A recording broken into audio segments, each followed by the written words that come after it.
आज हम लोगों ने शुरू करना है लिपिड्स। मैंने जब आप लोगों को बायोकेमिस्ट्री शुरू करवाई थी, मैंने आप लोगों को बताया था कि हमारे जो बेसिक न्यूट्रिएंट्स हैं हमारी ह्यूमन बॉडी के लिए वो तीन हैं: कार्बोहाइड्रेट्स, लिपिड्स एंड फैट्स। हम लोग बेसिक न्यूट्रिएंट्स जो हैं वो इन्हीं तीन मॉलिक्यूल से हासिल करते हैं। कार्बोहाइड्रेट्स हमने पढ़ लिया, हमने कहा कि मेजरली जो हमारी फूड न्यूट्रिशन है उसकी जो बेसिक एनर्जी है वो हम कार्बोहाइड्रेट से हासिल करते हैं। कुछ हद तक हम लोग न्यूट्रिशन जो है वो लिपिड्स से भी लेते हैं। लिपिड का मतलब लिपिड और फैट, ये एक जैसी चीज़ है जिसमें ऑयल्स के ऑयल भी आ जाते हैं, जिसके अंदर हम लोग कॉमनली जो है ये फैटी फूड जो हम लोग कंज्यूम करते हैं, या फिर हम लोग ये जो जितने भी ऑयल्स, फैट्स, घी वगैरह, ये बेसिक आप लोग चीज़ें देखते हो जो आप लोग इस्तेमाल करते हो, ये सारे फैट्स के अंदर आते हैं। फैट्स क्या होते हैं? फैट्स की अगर हम लोग अगर इसकी ये प्लांट सोर्स से भी हासिल किए जा सकते हैं, ये एनिमल सोर्स से भी हासिल किए जा सकते हैं। ये एनिमल्स के अंदर भी नेचुरल तौर पर पाए जाते हैं, ये प्लांट्स के अंदर भी नेचुरली तौर पर पाए जाते हैं। ये एक्चुअल में क्या होते हैं? ये फैटी एसिड्स होते हैं, ठीक है। और इनके अंदर फैट्स, ऑयल्स, वैक्सेस, स्टेरॉइड्स और भी बहुत सी चीजें जो है इसके अंदर ऐड होती हैं। और भी बहुत कुछ हम लोग आप लोगों की बेसिक केमिस्ट्री में आपने इतना डिटेल पढ़ना ही नहीं है। बेसिक बेसिक चीजें आपने पढ़नी है। तो इसमें इंट्रोडक्शन दिया हुआ है कि ये लिपिड्स क्या हैं। These are organic substances. Organic substances क्या होते हैं? जो कार्बन, हाइड्रोजन और ऑक्सीजन के मिलने से बनते हैं। और ये प्लांट्स में भी पाए जाते हैं नेचुरली तौर पर, और एनिमल्स टिश्यू में भी पाए जाते हैं। ये हेट्रोजीनियस ग्रुप्स हैं। हेट्रोजीनियस मतलब कि इनके अंदर जो कंपाउंड जिनसे ये मिलके बने हुए हैं वो एक जैसे कंपाउंड्स नहीं है, वो डिफरेंट है। जैसे अगर फैट जो है वो दो चीज़ों से मिलके बना है तो वो दोनों चीज़ें अलग अलग नेचर की हैं, अलग अलग फंक्शनल ग्रुप की हैं। ऑयल्स जो है अगर दो चीज़ों से मिलके बना है तो वो दोनों चीज़ें अलग अलग नेचर की हैं। तो that is why they are called as heterogeneous. कि ये हेट्रोजीनस कंपाउंड हेट्रोजीनस ग्रुप में इसलिए आते हैं क्योंकि जिन कंपाउंड से मिलके बने हैं वो आपस में आइडेंटिकल नहीं होते। इनकी अगर हम जनरल प्रॉपर्टीज की बात करें तो अगर आप एक दिमाग में रख लें ऑयल, और ऑयल की अगर आप प्रॉपर्टीज बताना शुरू करें तो वो वाटर सॉल्युबल नहीं है, ठीक है। लेकिन वो ऑर्गेनिक सॉल्वेंट्स जितने भी हैं या नॉन पोलर सॉल्वेंट्स जितने भी हैं उनके अंदर सॉल्युबल होगा। मतलब कौन कौन से? अगर वाटर सॉल्युबल नहीं है तो वो किस किस लिक्विड में हो सकता है डिजोल्व या सॉल्युबल?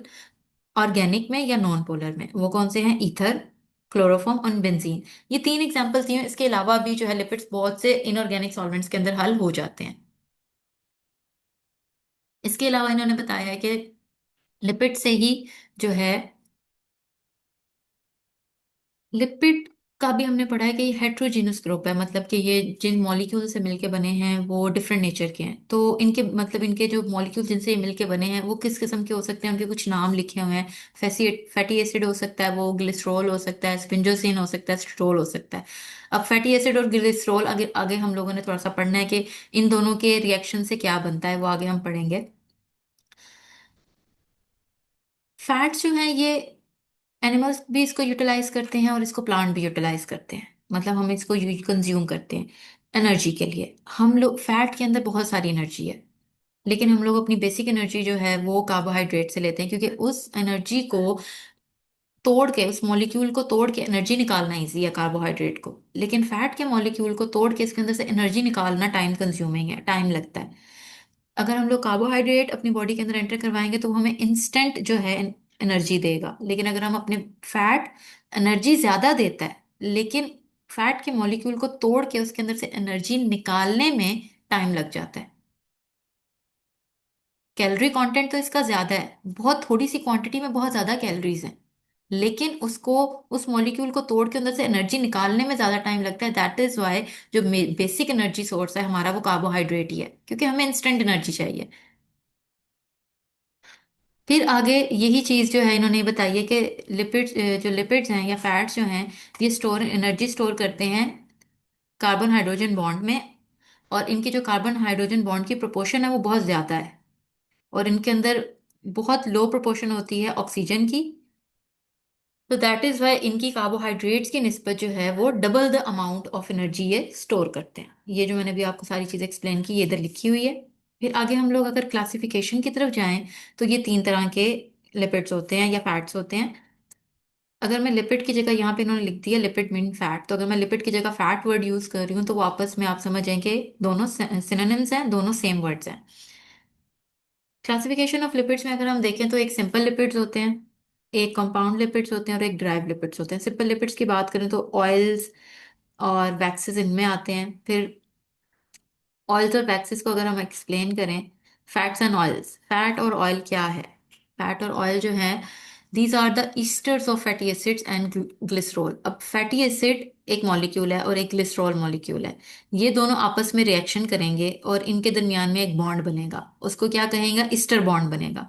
अब देखें ये आगे रिएक्शन में, देखें ये ग्लिसरॉल का मॉलिक्यूल है, ये तीनों आपस में कार्बन के साथ अटैच्ड हैं। और ये कार्बोक्सिलिक एसिड का मॉलिक्यूल है, ये कार्बोक्सिलिक एसिड एक फैटी एसिड है। ये दोनों आपस में रिएक्शन करेंगे और इन दोनों के दरमियान में बॉन्ड बनेगा। ठीक है, ये देखें ये बॉन्ड बन रहा है। ये बॉन्ड कौन सा बॉन्ड है? इसको ईस्टर बॉन्ड कहते हैं। तो these are the esters of fatty acid and glycerol. ये फैटी एसिड और ग्लिसरॉल के आपस में ईस्टर बॉन्ड जब बनता है तो फिर क्या बनता है? फैट या ऑयल बनेगा। और इनका जो साइंटिफिक नेम है वो है, जो जैसे ये फैटी एसिड है लेकिन इसका दूसरा जो कॉमन नेम है वो कार्बोक्सिलिक एसिड है, इसी तरीके से ये बन तो जाएगा फैट, लेकिन इसका वैसे नाम क्या होगा? ट्राइग्लिसराइड। तीन ग्लिसरॉल्स है ना ये, तो ये ट्राइग्लिसराइड बन जाएगा। साथ तीन कार्बन डाइऑक्साइड बनेंगे, साथ तीन वाटर मॉलिक्यूल्स बनेंगे। ट्राइग्लिसराइड को ट्राइग्लिसरॉल भी कहा जाता है। ठीक है, क्योंकि बेसिक जो पेरेंट मॉलिक्यूल था वो ग्लिसरॉल था। ट्राइग्लिसराइड को ट्राइग्लिसरॉल भी कहते हैं और इसके साथ साथ इसको फैट भी कह सकते हैं। ठीक है, इसको क्या कह सकते हैं? फैट। और अगर वो लिक्विड फॉर्म में होगा, फैट अगर लिक्विड फॉर्म में हो तो वो ऑयल कहलाता है। ठीक है, फैट अगर लिक्विड फॉर्म में हो तो उसको ऑयल कहते हैं। फैट्स और ऑयल जो होते हैं ये वाटर से थोड़ा लाइटर होते हैं, इनकी स्पेसिफिक ग्रेविटी जो होती है वो 0.8 होती है। वाटर की स्पेसिफिक ग्रेविटी जो है आइडियल सिचुएशन के ऊपर जो है वो 1 है। तो इनकी स्पेसिफिक ग्रेविटी वाटर से क्या है? कम है। तो दैट इज वाई ये वाटर से थोड़े से हल्के हैं, लाइटर हैं। दैट इज वाई ये वाटर के ऊपर फ्लोट करते हैं। कभी आप ऑयल का ड्रॉप वाटर के ऊपर डाल दो उसके ऊपर आ जाएगा, वाटर के ऊपर फ्लोट करेगा। तो फैट्स एंड ऑयल्स ये हो गए, esters of fatty acids and glycerol हो गए। अब इसको ट्राई हाइड्रोक्सी अल्कोहल क्यों कहते हैं ग्लिसरॉल को? ये देखें तीन मॉलिक्यूल्स हैं और ये तीन हाइड्रोक्साइड आइंस हैं। That is why glycerol is also called as tri hydroxy alcohol. और कार्बोक्सिलिक एसिड का दूसरा क्या इन्होंने बताया है? Fatty acid. फैटी एसिड्स बहुत से हो सकते हैं, बस ये ऐसा फैटी एसिड जिसके अंदर ये एक कार्बन हाइड्रोजन कार्बन है उसको कार्बोक्सिलिक एसिड कहेंगे। और इनके दरमियान में जो बॉन्ड बना है इन दोनों के दरमियान में, that is an ester bond. ये डेफिनेशन, इनके डिफरेंट साथ साथ मैंने दूसरे नेम भी आपको बता दिए हैं और साथ हमने ये थोड़ी सी इनकी प्रॉपर्टीज भी कर ली हैं। डायग्राम जो है ये वाली और ये सेम चीज है। आप कोशिश करें, अगर आप लोग ये वाली कर लें तो ये वाली तो आपने मस्ट करनी है। ये अगर आप कर लें तो आपका क्वेश्चन जरा अच्छा अटेम्प्ट हो जाएगा। फिर नेक्स्ट जो सिंपल हम फैट्स पढ़ रहे थे या सिंपल लिपिड्स हम पढ़ रहे थे, उसके अंदर नेक्स्ट एग्जांपल है वैक्सेस। अब ये भी क्या है? ये भी ईस्टर बॉन्ड ही बनता है, लेकिन कौन से दो मॉलिक्यूल्स के दरमियान बनता है? फैटी एसिड और long chain monohydric alcohol. Long chain मतलब कि ये जो आर है ये एक एक सिंगल मॉलिक्यूल नहीं है, ये बहुत सारे मॉलिक्यूल्स के मिलने से बना हुआ है। CH3 CH2 CH2 CH2 CH2। अब कितने CH2 आपस में जुड़ने हैं ये उस पर डिपेंड करेगा कि इसका नाम क्या है। दो जुड़ेंगे तो एथॉक्सी होगा, एक होगा तो मेथॉक्सी होगा। ठीक है, तो इतनी डिटेल इसके अंदर केमिस्ट्री की आपकी नहीं है। बस यहाँ पे अगर लिखा हुआ है कि लॉन्ग चेन मोनोहाइड्रिक अल्कोहल है, तो चेन लंबी कहाँ से होगी? इस आर की वजह से। ये आर CH2 भी हो सकता है, CH3 भी हो सकता है, CH3 CH2 CH2 C2H5 भी हो सकता है, C3H7 भी हो सकता है, कोई भी हो सकता है। ये लॉन्ग चेन है। मोनोहाइड्रिक अल्कोहल मीन कि एक हाइड्रोक्साइड लगा हुआ है। इसको ट्राई हाइड्रोक्सी अल्कोहल कह रहे थे ग्लिसरॉल को, क्योंकि इसके साथ तीन हाइड्रोक्साइड थे। ये मोनोहाइड्रिक अल्कोहल मतलब इसके साथ एक हाइड्रोक्साइड है। तो वैक्सीज के अंदर दो मॉलिक्यूल्स जो आपस में ईस्टर बॉन्ड बनाते हैं वो कौन से हैं? एक है फैटी एसिड, ये कोई भी फैटी एसिड हो सकता है, और एक जो है वो है लॉन्ग चेन मोनोहाइड्रिक अल्कोहल। अब ना उन्होंने स्पेसिफाई किया अल्कोहल का नाम, ना इन्होंने स्पेसिफाई किया है एसिड का नाम। ऊपर तो इन्होंने अल्कोहल का नाम भी बता दिया, ट्राइग्लिसरॉल या ट्राई हाइड्रोक्सी अल्कोहल, और ऊपर उन्होंने फैटी एसिड का भी कंप्लीट नाम बताया है, कार्बोक्सिलिक एसिड। नीचे वैक्सिस के अंदर इन्होंने बस फंक्शनल ग्रुप बता दिए हैं लेकिन इन्होंने नाम नहीं बताया। तो जैसे जैसे नाम होते जाएंगे वैसे वैसे उसकी टाइप होती जाएगी वैक्स की। अक्रंस अगर हम देखें तो ये नेचर में जो है पाए जाते हैं, नेचुरली तौर पे पाए जाते हैं। और उसके अलावा जो है बहुत से सर्टन इंसेक्ट्स जो होते हैं वो इसको सिक्रीट करते हैं, जो कि उसके सरफेस के ऊपर वैक्स आ जाएगी और वैक्स जो है वो स्किन को कोट कर देगी और स्किन को प्रोटेक्ट करेगी। जैसे कि हनी बी वैक्स इसकी स्किन के ऊपर आ जाती है, वो वैक्स हनी बी के ऊपर। और फर ऑफ एनिमल्स, उसके अलावा सर्टन एनिमल ऑयल्स जो होते हैं वो भी इन्हीं वैक्सेस से हासिल किए जाते हैं। और वेल के अंदर, वाटर के अंदर होती है वेल, वेल के अंदर से मेजर जो है, लार्जली जो है ये ऑयल और वैक्सेस निकाली जाती हैं। जो हमारी जो है वर्ल्ड के अंदर हम सबसे ज्यादा जो कंटेंट हम लोग ऑयल का हासिल करते हैं वो वेल्स में से हासिल करते हैं ऑयल। फिर आगे आता है ह्यूमन सिक्रेशन। हमारी स्किन के ऊपर भी जो है सीबम की फॉर्म के अंदर जो है वैक्स एक्सक्रीट की जाती है। तो ये जो सिक्रीशन है, सीबम सिक्रेशन है, समटाइम के लोग कहते हैं कि स्किन ऑयली हो गई है, तो ये क्या होती है, ये ऑयली जो स्किन है ये सेबेशियस ग्लैंड जो है सीबम सिक्रीट करते हैं। और इसका काम क्या होता है, ये स्किन को मॉइस्ट रखता है, स्किन को प्रोटेक्ट करता है, स्किन के जो है वो फ्लेक्सिबल स्मूथ रखता है। और इसके अलावा जो है प्लांट वैक्सेस जो हैं वो प्लांट के क्यूटिकल में मौजूद होती हैं। ये आपके जो है सिंपल वैक्सेस का क्वेश्चन हो गया, सिंपल लिपिड्स का, सॉरी, जिसके अंदर हमने फैट्स एंड ऑयल्स पढ़ लिए, उनका देख लिया कि वो किससे मिलके बनते हैं। और फिर हमने वैक्सेस का देख लिया कि वैक्सेस किस किस चीज का रिएक्शन होता है तो बनती हैं। फिर हम लोगों ने उसकी अक्रंस के नेचुरली तौर पे ये कहाँ पाई जाती हैं, और फिर ह्यूमन के अंदर कौन सी जो है वैक्स मौजूद होती है, ह्यूमंस कौन सी वैक्स क्रिएट करते हैं, बना के अपनी बॉडी से बाहर निकालते हैं, जो स्किन के ऊपर मौजूद होती है। अब हम लोगों ने नेक्स्ट आगे पढ़ना है कंपाउंड और कॉम्प्लेक्स लिपिड्स। कंपाउंड्स और कॉम्प्लेक्स लिपिड्स के अंदर से के अंदर क्या होता है, these are the esters of fatty acids containing group in addition to an alcohol and fatty acid. अब हम लोगों ने पढ़ा कि लिपिड जो है उसके अंदर एक होगा फैटी एसिड और कोई सी भी अल्कोहल होगी। लिपिड, फैटी एसिड और अल्कोहल आपस में बॉन्डिंग बनाएंगे, ईस्टर बॉन्ड, और क्या बन जाएगा, लिपिड। जैसे हम लोगों ने ऊपर देखा कि ये क्या है, ये फैटी एसिड है और ये अल्कोहल है, और इसने रिएक्शन करके वैक्स बना दी। ये फैटी एसिड है और ये अल्कोहल है, और इसने रिएक्शन करके ऑयल बना दिया। तो लिपिड्स के अंदर फैटी एसिड्स और अल्कोहल जो है वो रिएक्शन करके आपस में एस्टर बॉन्ड बना के क्या बना रहे हैं, कंपाउंड्स बना रहे हैं।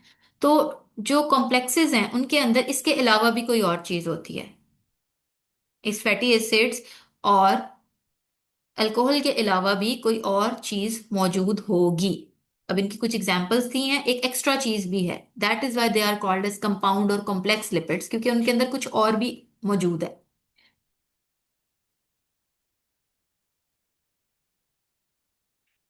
अब इनकी कुछ ग्रुपिंग देख लें। सबसे पहले है ग्लाइकोलिपिड्स, या इसको ऑल्सो क्या कहा जाता है, ग्लाइको स्पिंजोलिपिड्स।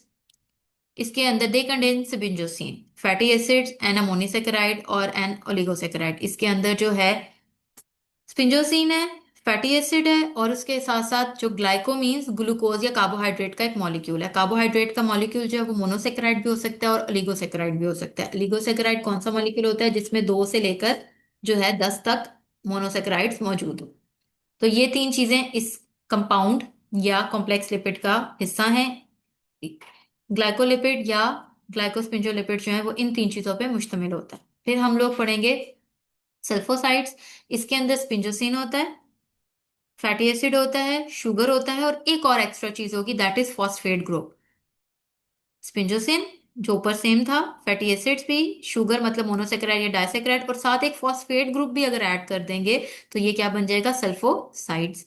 अब ये आप एमसीक्यूज में भी आ सकते हैं। हमने ऊपर क्या पढ़ा था कि फैटी एसिड और अल्कोहल के साथ साथ एक्स्ट्रा चीजें भी मौजूद होंगी, that is why they are called as complexes.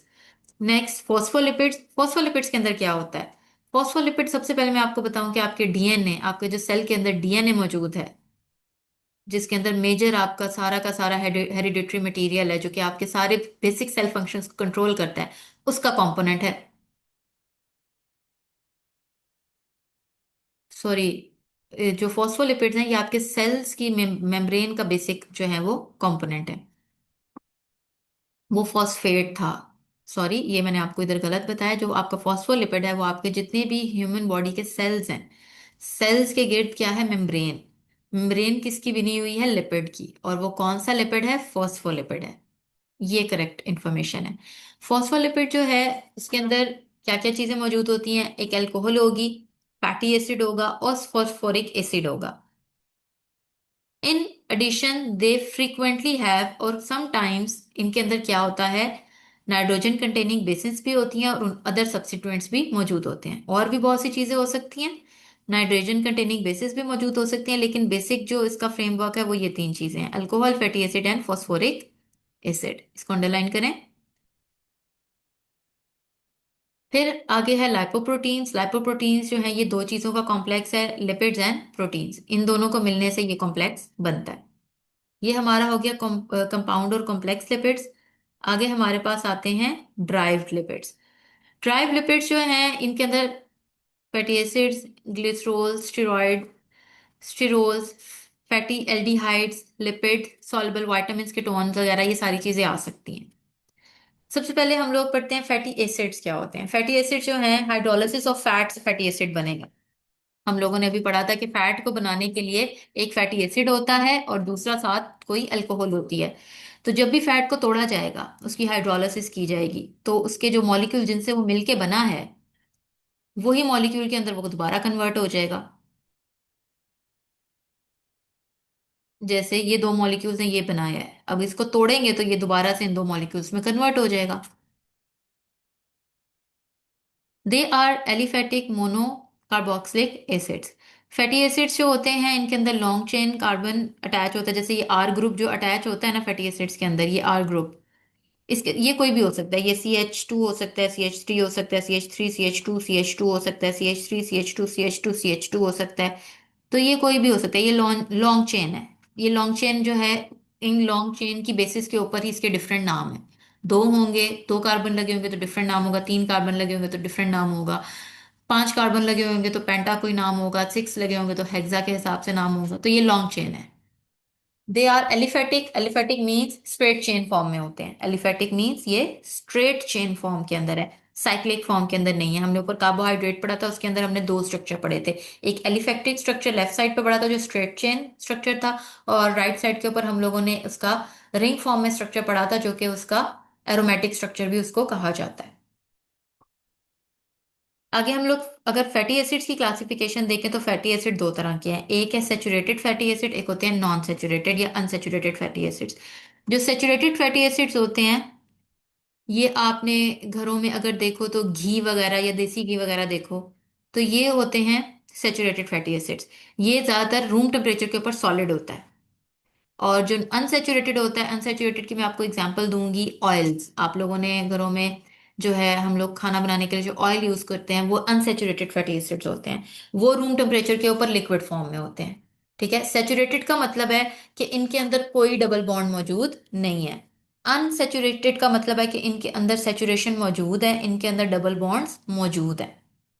जितने भी एनिमल फैट्स हैं वो सेचुरेटेड हैं, और जितने भी प्लांट फैट्स हैं वो अनसेचुरेटेड हैं। जितना जो हम घर, मैंने अभी आपको अनसेचुरेटेड की एग्जांपल दी है ऑयल की, कि हम घरों में जो ऑयल इस्तेमाल करते हैं, अब वो कैनोला ऑयल होता है या फिर कोई भी है, तो वो प्लांट से हासिल किया जाता है। तो that is why they are unsaturated, mostly they are unsaturated. जो प्लांट ऑयल्स होते हैं या प्लांट फैट्स होते हैं वो अनसेचुरेटेड होते हैं, और वो रूम टेम्परेचर के ऊपर लिक्विड फॉर्म में होते हैं। ठीक है, और इसका मतलब है कि इनके अंदर डबल बॉन्ड्स मौजूद हैं। एक डबल बॉन्ड है या एक से ज्यादा डबल बॉन्ड है, इसी वजह से इनके अंदर अनसेचुरेशन है।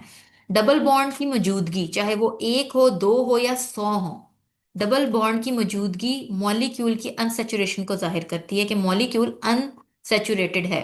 अगर कोई भी आपसे बोले कि अनसेचुरेशन का क्या मतलब होता है, तो अनसेचुरेशन का मतलब होता है प्रेजेंस ऑफ डबल बॉन्ड्स। फिर आता है सेचुरेटेड। सेचुरेटेड क्या होता है? ऐसा कंपाउंड जिसके अंदर कोई भी डबल बॉन्ड मौजूद नहीं है, that is saturated. Mostly animal से हम लोग जो भी फैट हासिल करते हैं, जैसे हम लोग घी वगैरह अगर बना रहे हैं तो वो मिल्क से ले रहे हैं, वो एनिमल फैट से अगर हम हासिल कर रहे हैं, तो जो एनिमल फैट वाले ऑयल्स या फैट्स होते हैं वो क्या होंगे? सेचुरेटेड, क्योंकि वो रूम टेम्परेचर के ऊपर सॉलिड होंगे। एग्जाम्पल एक एक दे दी है, ब्यूटेरिक एसिड जो है वो सेचुरेटेड की एग्जाम्पल है। और अनसेचुरेटेड की एग्जाम्पल जो है, अगर एक सेचुरेशन है मतलब एक डबल बॉन्ड है, मोनो अनसेचुरेटेड, तो ऑलिक एसिड है। और अगर एक से ज्यादा डबल बॉन्ड है, पॉली अनसेचुरेटेड, तो वो आर्किडोनिक एसिड है। ठीक है, ये भी आप लोगों को बच्चे अलग से फैटी एसिड का क्वेश्चन आ सकता है, जिसमें आपने उसकी डेफिनेशन एक्सप्लेन करनी है और आगे उसके ये दोनों एग्जांपल्स देनी है और साथ उसकी फर्दर इनको डिफाइन करना है, इनकी प्रॉपर्टीज बतानी है। उसके अलावा अगर आपको कंपाउंड का आता है तो कंपाउंड की डेफिनेशन करके आगे से उसकी चारों टाइप्स बतानी है। और अगर आपको सिंपल का आता है तो सिंपल में आप लोगों ने उसको बताना है कि इसके अंदर फैट्स एंड ऑयल्स और वैक्सेस होती हैं। फैट्स एंड ऑयल्स को आपने एक्सप्लेन करना है और वैक्सेस को। ये आपके सारे क्वेश्चंस हैं। शुरू में हमने लिपिड्स की डेफिनेशन पढ़ी और उसकी थोड़ी सी प्रॉपर्टीज पढ़ ली। ठीक है, ये मैं आपको हेड जो है कर देती हूँ हाईलाइट, ताकि आप लोगों को समझ आ जाए कि ये हम लोगों ने इसकी डेफिनेशन दी है। बाकी सारी ये नीचे हमने इसकी प्रॉपर्टीज की हैं। उसके बाद हम लोगों ने जब क्लासिफिकेशन को देखा है, क्लासिफिकेशन अगर आपको जनरल नोट आए कि right a note on classification of lipids, तो फिर आपने सारा लिखना है। आपने सिंपल भी लिखने हैं, आपने कंपाउंड भी लिखने हैं, आपने ड्राइव ड्राइव भी लिखने हैं। लेकिन फिर ये होगा कि आप उसको शॉर्ट कर दोगे। लास्ट टाइम भी आप लोगों का जो टेस्ट था आप लोगों ने शॉर्ट नहीं किया था, आप लोगों ने शॉर्ट करके लिखना है, क्योंकि 5 नंबर का सवाल है, सारा लेंथ ही नहीं लिखना। अगर आपको जस्ट सिंपल लिपिड्स आएगा तो फिर आप लोगों ने सबसे पहले लिपिड्स की शुरू में डेफिनेशन जरूर लिखनी है। देन जो है लिपिड्स, सिंपल लिपिड्स के ये दो टॉपिक्स आपने करने हैं। अगर आप लोगों को कंपाउंड लिपिड्स आता है तो जस्ट आपने ऊपर सिंपल लिपिड जो है लिपिड्स की डेफिनेशन लिख के, लिपिड्स की डेफिनेशन जो हमने पहले पेज पे अंडरलाइन की है वो लिख के नीचे आपने कंपाउंड या कॉम्प्लेक्स लिपिड्स को एक्सप्लेन कर देना, सिर्फ ये। और अगर आपको ड्राइव लिपिड्स की आती है तो आप लोगों ने ऊपर पहले लिपिड्स की डेफिनेशन लिखनी है, फिर उसके बाद आपने ड्राइव लिपिड्स में ये फैटी एसिड्स हैं और फिर आगे भी टाइप्स हैं, उनमें से कोई ना कोई आपने साथ साथ एक्सप्लेन करनी है। आपको क्वेश्चन अटेम्प्ट करने का मैं तरीका भी बता रही हूँ साथ साथ।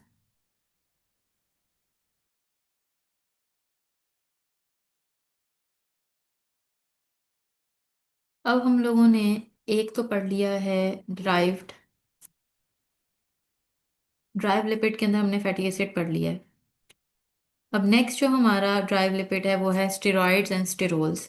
अब स्टेरॉइड क्या है, ये भी नेचुरली अकरिंग कंपाउंड है। ठीक है, और ये लिपिड ही होता है लेकिन उसकी नॉन स्पोनिफाइबल फॉर्म होती है। नॉन स्पोनिफाइबल फॉर्म आप लोगों ने कभी देखा हो, जो फैट है उनकी स्पोनिफिकेशन करके जो है सोप बनाया जाता है। ठीक है, जब हम लोग कभी सोप की फॉर्मेशन के बारे में आप लोगों ने देखा हो कि सोप की फॉर्मेशन कैसी होती है, तो फैट या ऑयल वगैरह की स्पोनिफिकेशन करते हैं, उसके अंदर डिफरेंट कंपाउंड्स डालते हैं, उनकी स्पोनिफिकेशन होती है, ये एक रिएक्शन है। ये स्पोनिफिकेशन करके वो सोप में कन्वर्ट हो जाता है। ठीक है, तो ये नॉन स्पोनिफाइबल फॉर्म है, इसकी स्पोनिफिकेशन नहीं हो सकती। और ये ग्रुप ऑफ कंपाउंड्स हैं जिसको स्टेरॉइड कहा जाता है। ये बहुत जो है बड़ा मॉलिक्यूल होता है, इसके अंदर मेजर चेन मौजूद होती है और ये एरोमेटिक कंपाउंड है स्टेरॉइड। उसके अलावा जो है स्टेरोल देखें तो ये स्टेरॉइड का ही सब ग्रुप है। ठीक है, और विच कंटेन वन और more than one hydroxide groups. इसके अंदर कोई कार्बोनाइल या कार्बोक्साइल ग्रुप मौजूद नहीं होता। जैसे ऊपर हमने फैट्स में पढ़ा था कि उसके अंदर कार्बोक्सिलिक एसिड मौजूद है। ठीक है, और उसके अंदर कार्बोक्सिलिक एसिड की मौजूदगी की वजह से वो फैट्स कहलाते थे। फिर हम लोगों ने वैक्सीज में भी देखा कि उसके अंदर भी कार्बोक्सिलिक एसिड मौजूद है, लेकिन जो स्टेरोल्स हैं इनके अंदर जो है वो कार्बोक्सिलिक एसिड मौजूद या कार्बोनाइल ग्रुप मौजूद नहीं है। और जो इनकी एंडिंग है वो ओल से होती है। हमारी बॉडी के अंदर बहुत से नेचुरली अकरिंग स्टेरोल्स मौजूद हैं। कोलेस्ट्रॉल, एर्गोस्टिरोल। उस एर्गोस्टिरोल हमारी बॉडी में मौजूद नहीं है लेकिन ये भी नेचुरली अकरिंग है। बाइल एसिड्स जो हैं वो भी स्टिरोल की फॉर्मेट में होते हैं। उसके हमारे हमारे बॉडी के जो रिप्रोडक्टिव सिस्टम के हार्मोन्स हैं वो भी मोस्टली जो है वो स्टिरोल फॉर्म में होते हैं। और इसके अलावा जो है हमारी एडर्नल कॉर्टेक्स जो है, एडर्नल कॉर्टेक्स हमारी जो एड्रिनल ग्लैंड है that is present on top of kidney. हमारी किडनी के ऊपर हमारा एड्रिनल ग्लैंड मौजूद है। एड्रिनल ग्लैंड जो है उसके कॉर्टेक्स जो है वो हार्मोन रिलीज करती है, एपिनेफ्रिन एंड नॉन एपिनेफ्रिन वो भी जो है। उसके अलावा और भी बहुत से हार्मोन जो है वो रिलीज करती है। तो एड्रिनल कॉर्टेक्स के जो हार्मोन्स है वो भी क्या है, वो स्टेरॉल फॉर्म में होते हैं।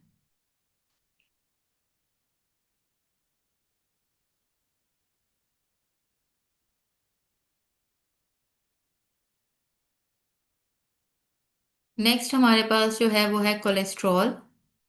कोलेस्ट्रॉल जो है बच्चे ये आप ये एनिमल स्टेरोल भी कहलाता है, और ये हमारी ये सबसे ज्यादा मौजूद जो है एनिमल स्टेरोल है वो कोलेस्ट्रॉल मौजूद है।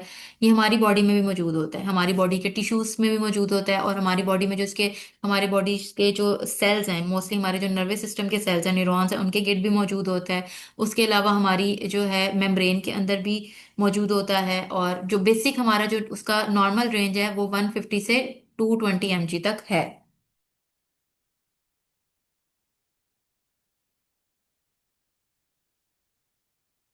It occurs in animal tissues more abundantly in the adrenal gland followed by the nervous system. ये नेचुरल इसकी जो ओरिजिनल रेंजेस हैं। बच्चे आप लोग जो मुझे बीच में मैसेजेस करते हो ना, लेक्चर खराब होता है, मैं डिस्ट्रैक्ट होती हूँ। वेट कर लिया करो कि लेक्चर कंप्लीट हो, मैं आप लोगों को टाइम देती हूँ लेक्चर के दरमियान में कि आप लोग मुझसे कोई क्वेश्चनिंग कर लो। उसके अलावा जो है ये कह रहे हैं कि ह्यूमन अडल्ट ह्यूमन बीइंग के अंदर जो है अप्रोक्सीमेटली टोटल फुल बॉडी के अंदर 140 ग्राम तक जो है वो कोलेस्ट्रॉल हो सकता है। ब्लड के अंदर जो प्लाज्मा रेंजेस हैं वो ये अलग हैं और ये क्वेश्चन अलग है। ये दोनों एमसीक्यूज के हवाले से आप लोगों ने देख लेने हैं। ये आप लोगों के यहाँ पे ये तीन के साथ आप लोगों के डिराइव्ड लिपिड्स भी कंप्लीट हो जाएंगे। लास्ट जो हमारा टॉपिक रह गया that is functions of lipids. Lipids का काम क्या है? लिपिड्स का काम, सबसे पहला काम एनर्जी देते हैं हमें। ठीक है, हमें क्या देते हैं? एनर्जी देते हैं। दूसरी चीज क्या है कि अपने अंदर ये डिसॉल्व कर लेते हैं बहुत से विटामिन्स को, और डाइट के थ्रू फिर वही विटामिन्स हमारी बॉडी के अंदर आते हैं। ठीक है, बहुत से जो हैं फैट सॉल्युबल विटामिन्स जो हैं वो इसी फैटी फूड के साथ ही एक्ट करते हैं, उसके साथ जो है उसके साथ सोलेबलाइज होके ही हमारी बॉडी के अंदर एंटर होते हैं। तो carrier of fat soluble vitamins का मतलब ये है कि ये फैट सॉल्युबल विटामिन्स को बॉडी के अंदर एब्जॉर्ब करवाने में भी हेल्प करते हैं। डाइटरी लिपिड्स जो हैं हमारी गैस्ट्रिक मोटिलिटी को डिक्रीज कर देते हैं, मतलब हमारी जो पेरिस्टालसिस है उनको कम कर देंगे। उसके अलावा जो है स्टेबिलिटी, हमारे जितने भी ऑर्गन्स हैं उनके गिर्द जो है वो एक लिपिड लेयर है जो उनको स्टेबल रखती है, जो उसको इंसुलेटिंग इफेक्ट देती है। इसी के साथ अगर हम ये इंसुलेटिंग वाला पॉइंट भी दें कि उसको प्रोटेक्शन का भी इफेक्ट देती है, इंसुलेट करती है। तो कभी आप लोगों ने सुना होगा कि जो ज्यादा हेल्दी लोग हैं उनमें फैटी लेयर्स जो है बॉडी के गिर्द ज्यादा हैं, तो उनको जो है ठंड भी कम लगती है एज कम्पेयर टू जो पतले लोग हैं जिनके जो है फैटी लेयर जो है कम है। स्टेबिलिटी में अगर हम देखें, अगर किसी ऑर्गन के गिर्द उसको स्टेबल करने के लिए, उसको अपनी एक जगह पे प्लेस करने के लिए उसके गिर्द फैट मौजूद है। अगर कोई बंदा फैट लॉस होता है उसको, तो फैट लॉस की वजह से वो ऑर्गन भी लूज हो जाते हैं। जैसे एक एग्जांपल दी हुई है फ्लोटिंग किडनीज की, कि अगर एक बंदा बहुत जल्दी, एक फैट पर्सन बहुत जल्दी अपना वेट लूज करेगा तो उसकी किडनीज जो हैं वो लायबल हो जाती हैं to become floating kidneys, saggy हो जाती हैं, अपनी प्लेस से हट सकती हैं।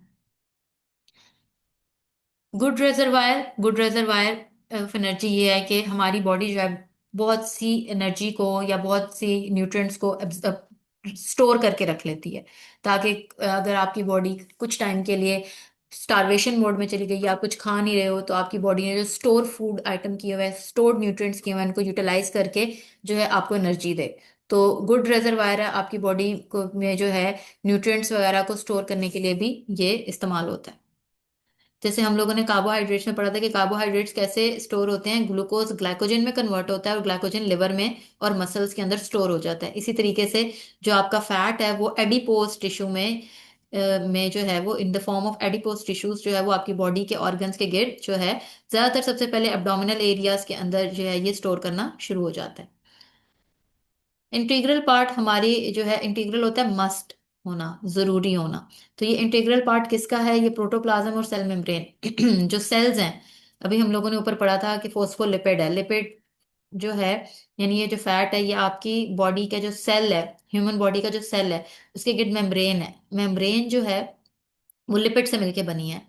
ठीक है, तो वो इंटीग्रल पार्ट है, मतलब जरूरी पार्ट है। अगर वो ना होगा तो सेल एग्जिस्ट ही नहीं कर पाएगा, सेल अपने आप को प्रोटेक्ट नहीं कर पाएगा, सेल जिंदा ही नहीं रह पाएगा। ठीक है, तो ये इंटीग्रल पार्ट है सेल मेम्ब्रेन का भी और प्रोटोप्लाज्म का भी। प्रोटोप्लाज्म जो है इसको सेल